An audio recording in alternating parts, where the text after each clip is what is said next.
Let's talk about when you are ready to add speed.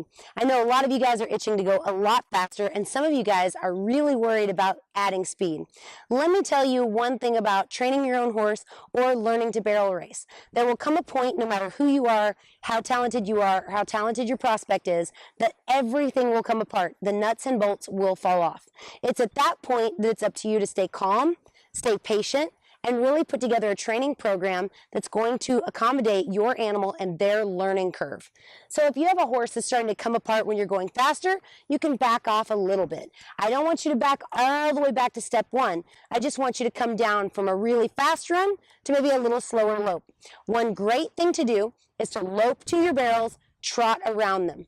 Lope to the next barrel, trot around it.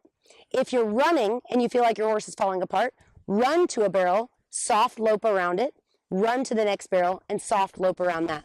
You want to make sure that your horse is really learning and understanding, but at the same time, you can really make them rusty and slow, and you can create a 5D horse that will never have the courage to move forward just based on your own limitations. So if your horse is trotting and loping a beautiful pattern, it's time to move forward.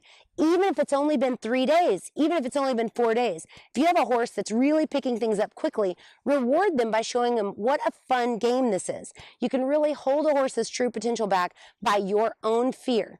So I want you to attack that and allow your horse to go at the speed that it's confident.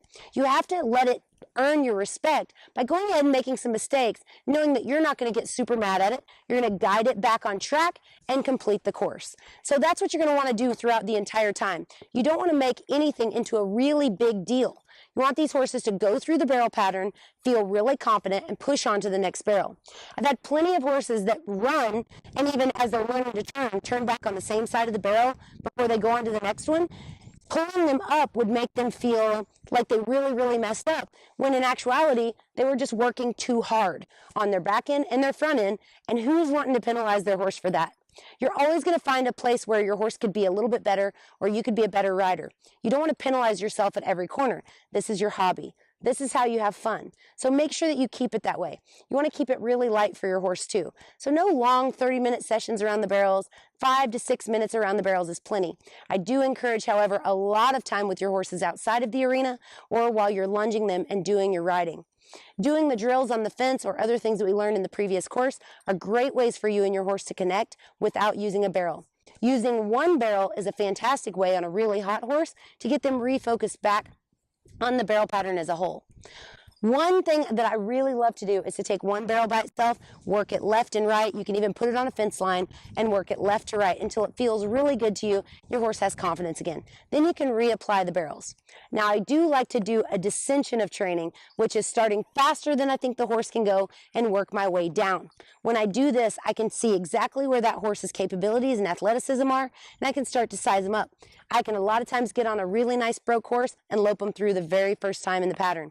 Imagine if I started them off just walking the barrel pattern 30 times a day, they would become bored and they wouldn't get that kind of gamey feel that they would having that fight for the win that a horse can have. You can't really teach that competitive spirit, so you darn sure don't want to take it out of them. When it comes to what is the time for you to enter your horse, the time is now. Yesterday. You can't start doing it soon enough. You're going to have a big losing period with your horse. You might as well do it now. Your horse is going to embarrass you at that beginner level. So get it over with. Let's start doing it right now. Go ahead and get the seasoning and the patterning in at the same time. Your horse can handle it. They know how to do these things. They were bred for this job. So go ahead and start going to some exhibitions. When your horse is feeling a little bit competitive and ready to go, by all means, do not wait until your horse is ready to win the 1D. Start entering them now so you can feel the dynamic between the two of you when you feel a lot of pressure and your horse feels a lot of pressure. That way, when you're working throughout the week on your horse in the practice pen, you can actually apply things that you need to. Make notes after every single run, start to know where your horse has weaknesses and where they really need to feel more confident before moving forward. Now, you're going to run into some problems and some hiccups along the way, but that's what I'm here for.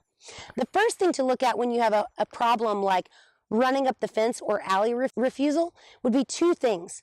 Is my horse lame, sore, or in pain? And have I over practiced? Generally, I can see that these horses have a behavioral issue, not necessarily a vet issue, due to us being really excited to go train our horses and running them and doing way too much than their body can handle, or more importantly, their mind. So when you look at a horse that is shouldering or ducking off or just simply not turning well, probably not so much a pain issue, probably more related to your practices and how we can clean those up. But your horse only has one way to communicate, and that's through behavior. If you have a horse that's starting to bite you, act really irritable, trying to buck you off, kicking at you, this horse is trying to communicate something to you that could be a deeper meaning of my back hurts, my shoulders hurt, my saddle doesn't fit, or my teeth hurt. Those are all things that you should look at. I love once a year, if you have very few horses, just have your vet give them a once over. Having a horse dentist out every 6 months is really valuable because a lot of these crazy issues, while you may not think it'll stem directly from their mouth, it will. So having a painful hook or an abscess within their mouth can make your horse ride really high, can make a head shaker, can make a horse that's really resistant to wanting to respond to all of these things. Now, I have a lot of girls tell me that their horse won't take a bit. That's typically a dentistry issue. Your horse doesn't have a choice of negotiating with you on what it likes or doesn't like. If your horse is having a hard time riding with just a snaffle and maybe even split reins while you're in the round pen or while you're doing other basics on your horse's back, you need to go all the way back to step number 1. Get this horse to be really soft through the mouth. If your horse can't perform some basic things with a bit on, it's probably going to be a lot harder for you to progress. Not impossible, just way, way harder. So while you're troubleshooting your horse, I would go for behavioral first, pain second. It's the popular thing to go pain first because we don't like accountability most of the time. Most of the time, we don't want to take a lot of blame. But in my past, I can tell you that I created 99% of the problems that all of my horses have. And there's a lot of do-overs that I wish I could do on a lot of really nice horses. But you live and you learn, and that's why I want to give you guys all this information. So as you're going through, make sure that you're not doing something behaviorally to make this horse not love its job. When it comes in the alleyway, are you getting really tight to make it think that there's something scary in there? When you're going to the next barrel, are you giving it a signal, dropping your body over, or lowering your hand that's making it want to turn early? Or is your horse running up the fence because when you get right to the barrel, you pull? Maybe try going up there and being a lot softer.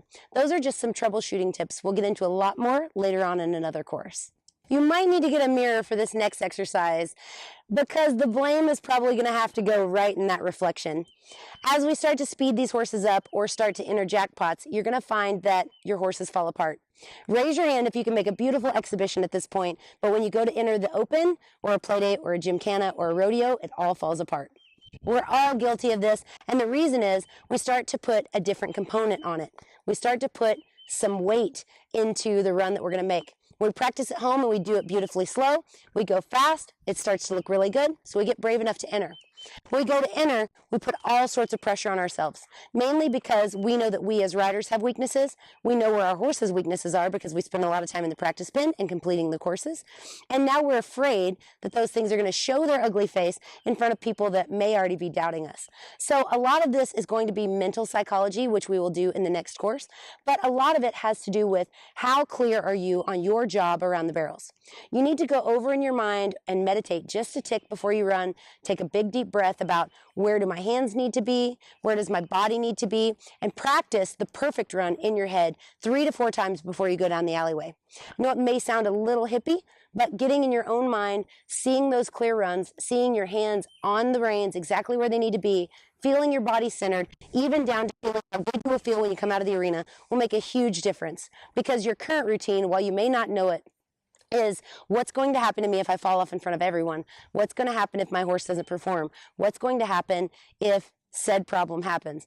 All you're going to do is reverse that in your mind. Take a second, take a deep breath, think about all the things that could go right if you do everything right, and then just begin to improve on that. We'll talk about nervousness and how to get in the correct mental state in the next course.